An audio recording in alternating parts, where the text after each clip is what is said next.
two, East and West. This marked the beginning of the era called the Cold War.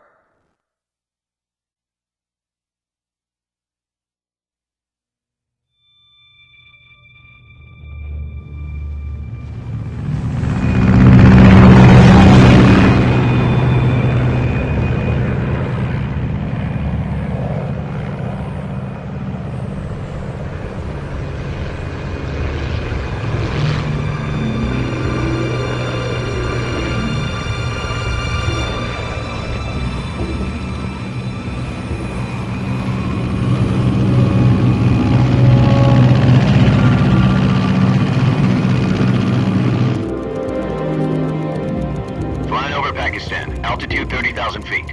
Approaching Soviet airspace. 20 minutes to drop off. Commencing internal depressurization. Equipment check. Arm main parachute. All right. You ready to go? Drop zone still showing a high pressure mass. Cav okay. Good. We've got high visibility.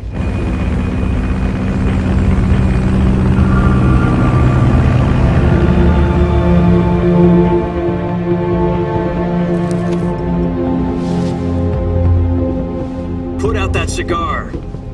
Connecting oxygen hose to interior connector. Put on your mask.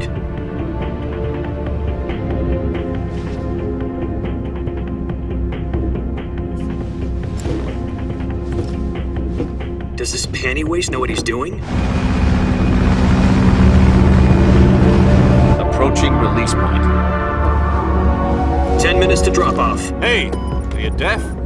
He said put out the cigar and put on your mask.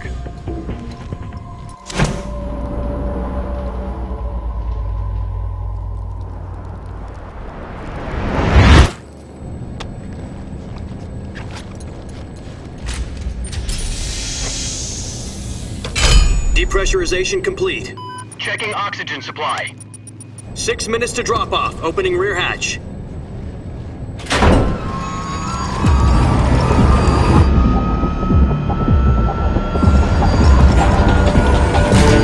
Sunrise.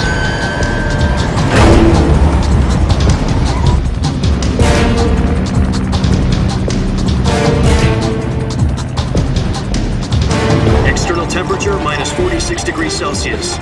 2 minutes to drop off. Stand up. You'll be falling at 130 miles per hour. Try not to get frostbite from the wind chill. 1 minute to drop off. Move to the rear.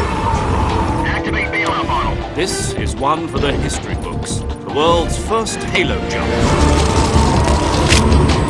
10 seconds to drop off. Stand by. Status okay. All green. Prepare for drop-off. Countdown. 5, 4, 3, 2, 1. Spread your wings And fly. God be with you.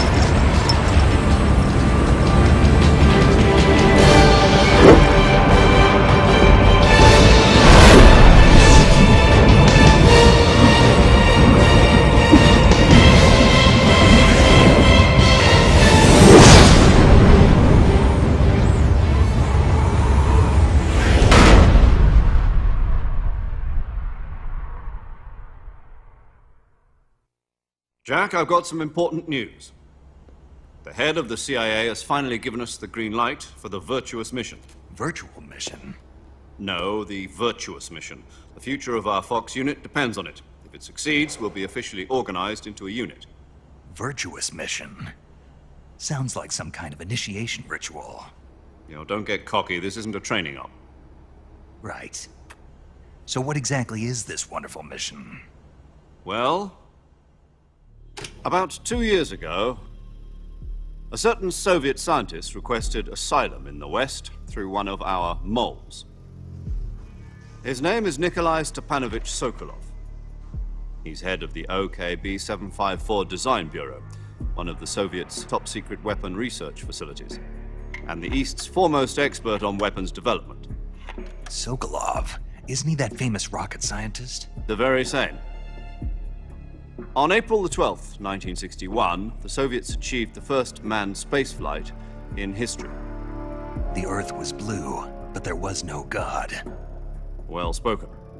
The rocket that carried Yuri Gagarin into orbit was the A-1, known as the Vostok rocket.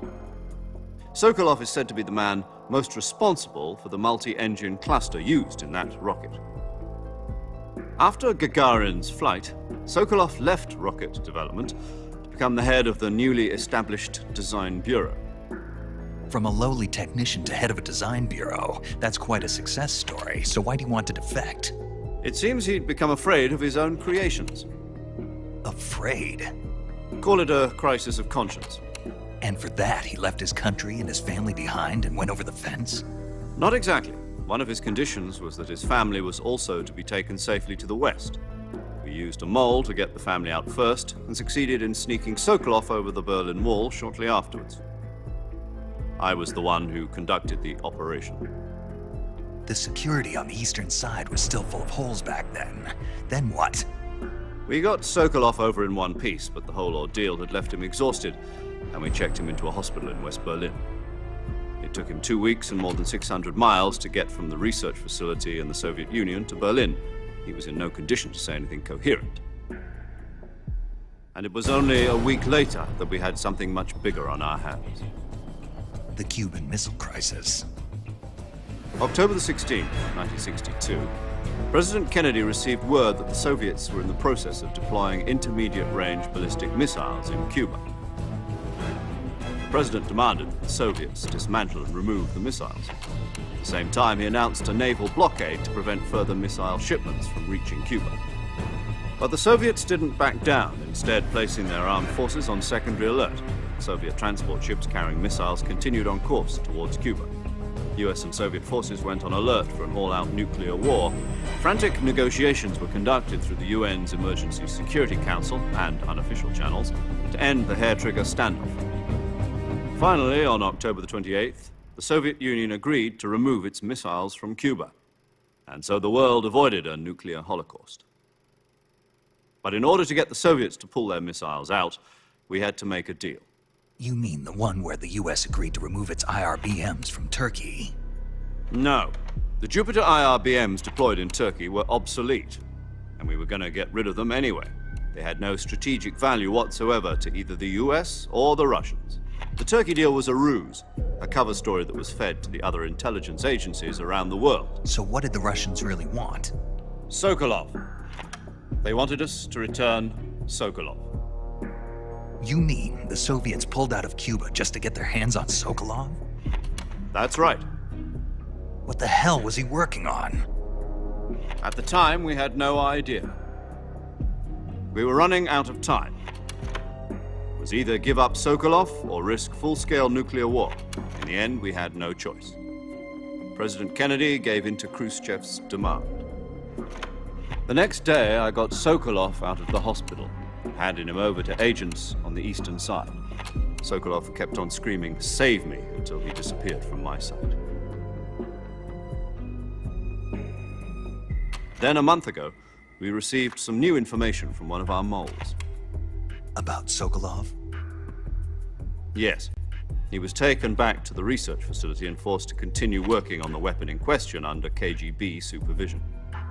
What's more, it's on the verge of completion. So what kind of weapon is it? Something to do with space rockets? No, missiles. Same technology. I guess you're right. We don't know the details, but it appears to be a new kind of nuclear device. For half a year now, the Soviets have been conducting frequent nuclear tests at Semipalatinsk. Something to do with the weapon, I assume. We're talking about a secret weapon so big that Khrushchev was ready to pull out of Cuba to get it back. Is Sokolov still in the facility? No. According to our intelligence, he's in Selinoyarsk, a place in the mountains about 3 miles to the west that's known as the Virgin Cliffs. The Virgin Cliffs. Nice name for a virtuous mission. They moved him there just recently. Why? Apparently, they're conducting a field test of the weapon, but it's our best chance to get him back. This mission would never have been possible if he was still in the research facility. This is our last chance. Sokolov must have known that too when he contacted us.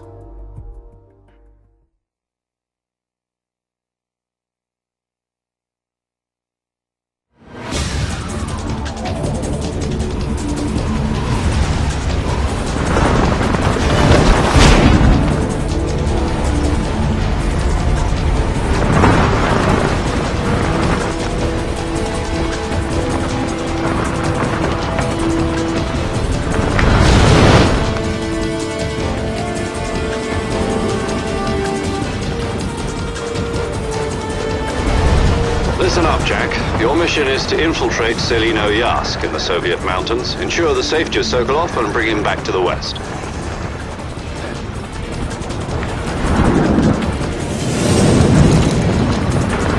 If we don't get Sokolov back before that weapon is complete, we'll be facing a major crisis. The clock is ticking.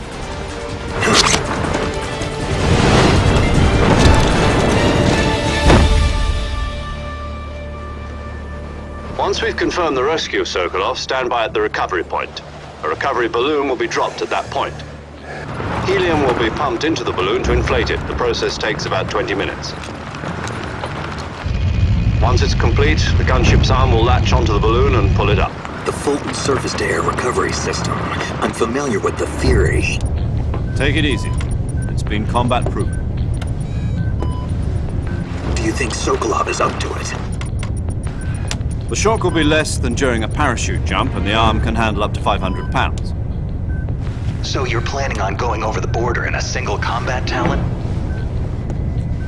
She's equipped with two 6-barrel 20mm Vulcan cannons, as well as two 40mm machine guns. Sounds like she could hold her own against a battalion of tanks.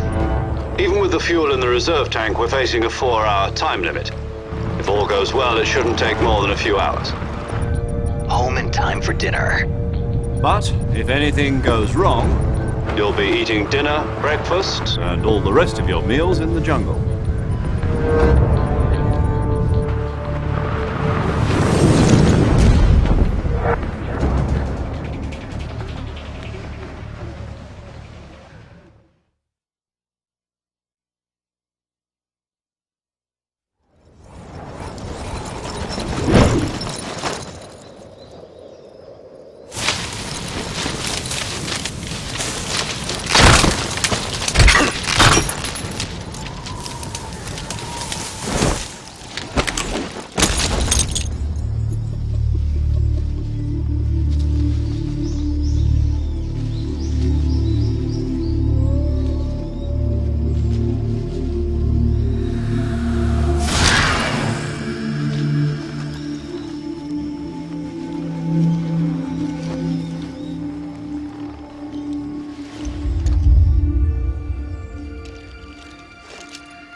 Do you copy?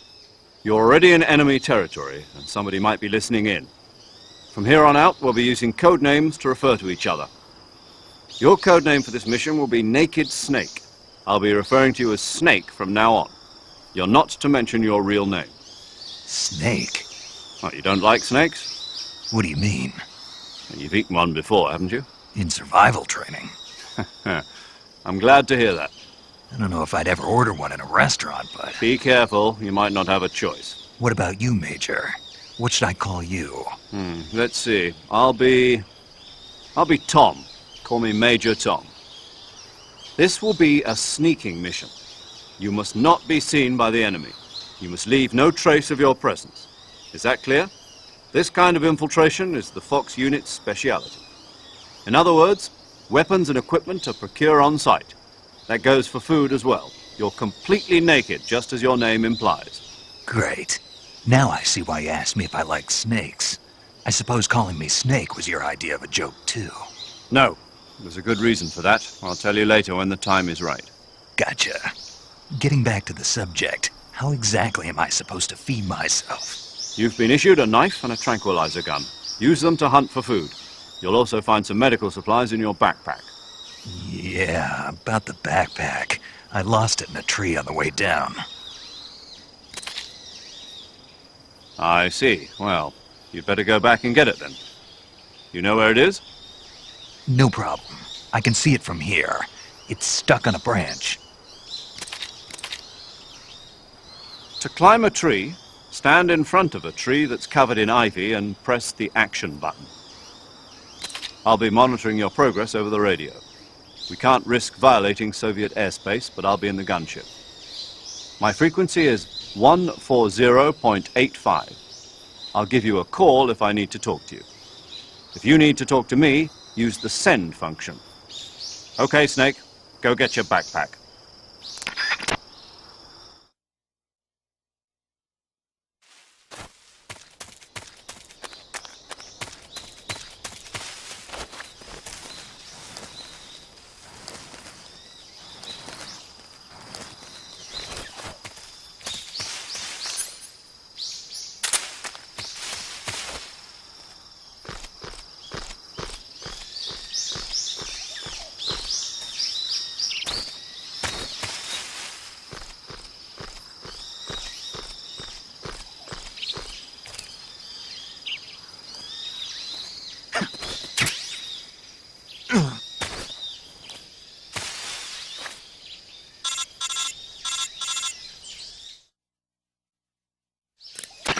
I see you've retrieved your backpack, Snake.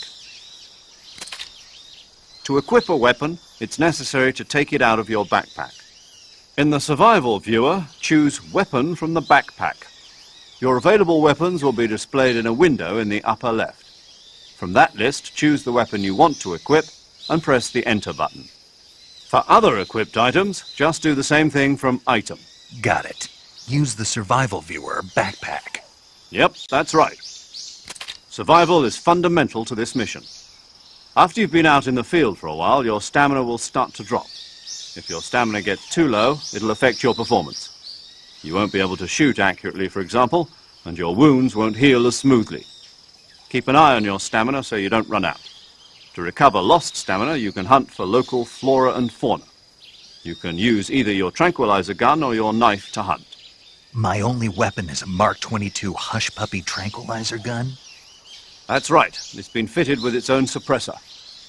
However, the suppressor will deteriorate every time you fire.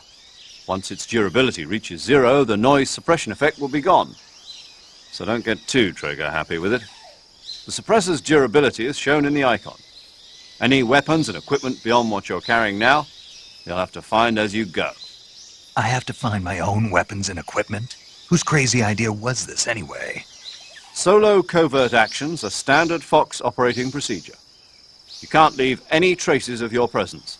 No weapons, equipment, footprints, sweat, or bodily waste. The same goes for bullets and cartridges, too. Your presence in enemy territory is already a violation of international conventions of warfare. There aren't supposed to be any American soldiers in Russia. It could spark an international incident. You can't let anyone see you. You can't let the enemy know you're there. This is a stealth mission. You're a ghost, Snake, in every sense of the word. And there'll be no rescue if you're captured. The military and US government will deny any involvement in the affair. Then I'll just have to take care of myself, huh? I'm afraid so. You've been given a fake death pill for that purpose. SIS guidelines stipulate that soldiers on covert ops like this one be issued a potassium cyanide capsule. Tape it to your body so you can take it when you need to. How generous of you. Use it if you're taken prisoner by the enemy. It'll send you into a state of false death for a short time. Fooling them into thinking that I'm really dead. So, how do I come back to life? Just take the revival pill. You mean that thing they put in my tooth before the mission? That's the one. But be careful.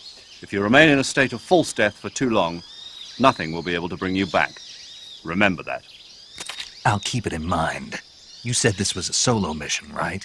Right. I guess that means I can't count on any reinforcements. Correct. The mission rests entirely in your hands. A real one-man army. Relax. There's a support team ready to back you up over the radio. Who? I'll introduce them to you. This time, survival is of utmost importance. The first member of the support team will be in charge of monitoring your physical condition, acting as a medic, so to speak, as well as recording your mission data. She's a member of Fox as well, and she's here on the gunship with me. She? Hello, Snake. I'm paramedic. Nice to meet you. Paramedic. As in a medic who comes in by parachute. Aren't you going to tell me your real name? Are you going to tell me yours, Mr. Snake? My name, huh? It's John Doe. And they call you Jack for short. You're a regular Captain Nemo. A name means nothing on the battlefield. After a week, no one has a name. What's your name? Jane Doe. Very funny. I wasn't joking, but I'll tell you my name only if you manage to make it back alive. My frequency is 145.73. She's also in charge of recording your mission data. Whenever you want to save, send a message over the reserved save frequency, 140.96. So saving lets me record my mission data. That's right. It also records the state of your health. Good to know. There's one more person I want to introduce you to, Snake. Huh? Speaking of snakes, you remember the boss, don't you? A legendary soldier and your mentor. Actually, it was the boss that got the DCI's authorization in the first place. She's going to be serving as Fox's mission advisor. The boss is? She also helped me plan this mission. She and I were at SAS together. Jack, is that you? How many years has it been? Boss? That's right. It's me. Oh. Talk to me. Let me hear your voice. It's been 5 years, 72 days, and 18 hours. You've lost weight. You can tell just by the sound of my voice. Of course I can. I know all about you. Really? Well, I don't know anything about you. What's that supposed to mean? Why'd you disappear on me all of a sudden? I was on a top-secret mission. You didn't need me anymore. But there were still so many things I wanted you to teach me. No, I taught you everything you needed to know about fighting techniques. I taught you all I could. The rest you needed to learn on your own. Techniques, sure. But what about how to think like a soldier? How to think like a soldier? I can't teach you that. A soldier needs to be strong in spirit, body, and technique. And the only thing you can learn from someone else is technique. In fact, technique doesn't even matter. What's most important is spirit. Spirit and body are like two sides of a single coin. They're the same thing. I can't teach you how to think. You'll just have to figure it out for yourself. Listen to me, Jack. Just because soldiers are on the same side right now doesn't mean they always will be. Having personal feelings about your comrades is one of the worst sins you can commit. Politics determine who you face on the battlefield. And politics are a living thing. They change along with the times. Yesterday's good might be tomorrow's evil. Is that why you abandoned me? No, it had nothing to do with you. I already told you, Jack. I was on a top-secret mission. A soldier has to follow whatever orders he's given. It's not his place to question why. But you're looking for a reason to fight. You're a natural-born fighter, but you're not quite a soldier. A soldier is a political tool, nothing more. That's doubly true if he's a career soldier. Right and wrong have no place in his mission. He has no enemies and no friends. Only the mission. You follow the orders you're given. That's what being a soldier is. I do whatever I have to get the job done. I don't think about politics. That's not the same thing. Sooner or later, your conscience is going to bother you. In the end, you have to choose whether you're going to live as a soldier or just another man with a gun. There's a saying in the Orient, loyalty to the end. Do you know what it means? Being patriotic. It means devoting yourself to your country. I follow the president and the top brass. I'm ready to die for them if necessary. The president and the top brass won't be there forever. Once their terms are up, others will take their place. I follow the will of the leader, no matter who's in charge. People aren't the ones who dictate the missions. Then who does? The times. People's values change over time, and so do the leaders of a country. So there's no such thing as an enemy in absolute terms. The enemies we fight are only enemies in relative terms, constantly changing with the times. As long as we have loyalty to the end, there's no point in believing in anything, even in those we love. And that's the way a soldier's supposed to think? The only thing we can believe in with absolute certainty is the mission, Jack. All right, but do me a favor. What is it? Call me Snake. Snake. Oh, right. Your codename is Snake. It suits you well. That's right. The legendary unit that the boss put together during World War II was a snake. The Cobra unit, a group of heroes that brought the war to an end and saved the world. As long as you've got a legendary hero backing you up, you'll be fine. Isn't that right, Snake? Yeah, I can't think of anyone else I'd rather have with me. Oh, and one more thing, boss. Yes? It's good to hear your voice again. Same here. After all, who knows if either of us will make it out alive? Snake, you are always best at urban warfare and infiltrating buildings. But this is the jungle. Survival is going to be key. Those CQC techniques I taught you are sure to come in handy. CQC? Close quarters combat, huh? I've been in the Green Berets for the past few years. I'm probably pretty rusty. Not to worry. I'll be here to help you remember. After all, this is your first actual survival mission. I'll be supporting you over the radio. Where are you, boss? Next to the Major? The boss is communicating with us by radio from aboard a Permit-class submarine in the Arctic Ocean. My frequency is 141.80. Call me if you need my advice on battle techniques. Gotcha. Your mission is to retrieve Dr. Sokolov. Dr. Sokolov is being held in an abandoned factory located to the north of your current position. Avoid heavy combat and don't let anyone see you. Don't forget that this is a stealth mission.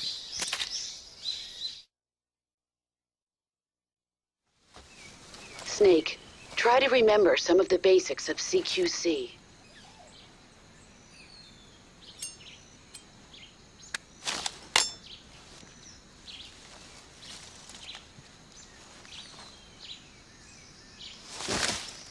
Commencing virtuous mission now.